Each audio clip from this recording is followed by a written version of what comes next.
एक नारा जिसने हर भारतीय के दिल में आजादी की आग जला दी। स्वराज हमारा जन्मसिद्ध अधिकार है और हम इसे लेकर रहेंगे। ये शब्द सिर्फ एक घोषणा नहीं थे, ये थे आजादी की कसम। और इस कसम के पीछे खड़े थे वो महानायक जिसने इतिहास भारतीय अशांति के पिता कहता है।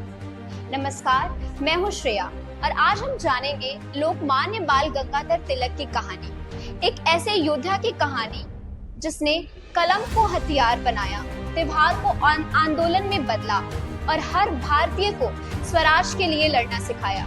आइए चले उस दौर में जब एक आदमी की आवाज पूरे देश का स्वराज हमारा जन्मसिद्ध अधिकार है और हम इसे लेकर रहेंगे। यह नारा उस महानायक ने दिया था जिसने भारत के स्वतंत्रता सेनानियों के भीतर स्वराज की ज्वाला प्रज्वलित की थी।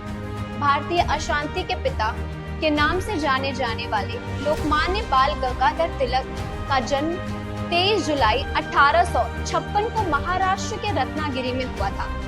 बचपन से ही 1857 की क्रांति की कहानियां सुनते हुए बड़े हुए तिलक के हृदय में स्वराज की भावना घर कर चुकी थी।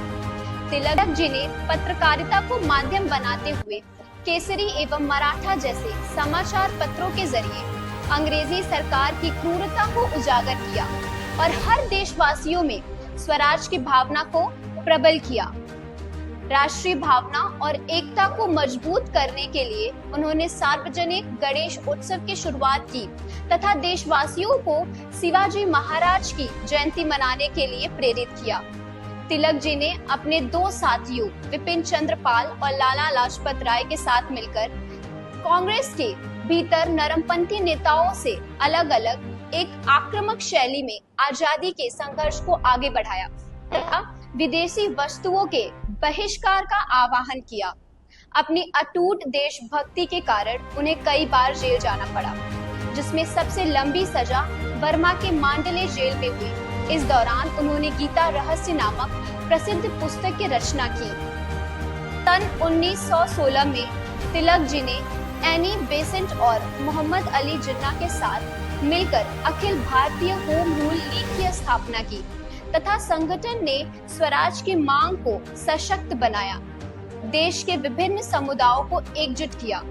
जलियांवाला बाग हत्याकांड ने तिलक को गहरा आघात पहुंचाया।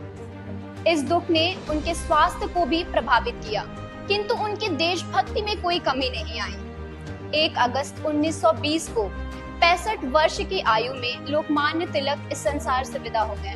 उनके निधन पर महात्मा गांधी ने कहा, लोकमान्य तिलक भारत के प्राण बन चुके हैं। उनकी आत्मा भारतीय स्वतंत्रता आंदोलन की धड़कन बनी रहेगी।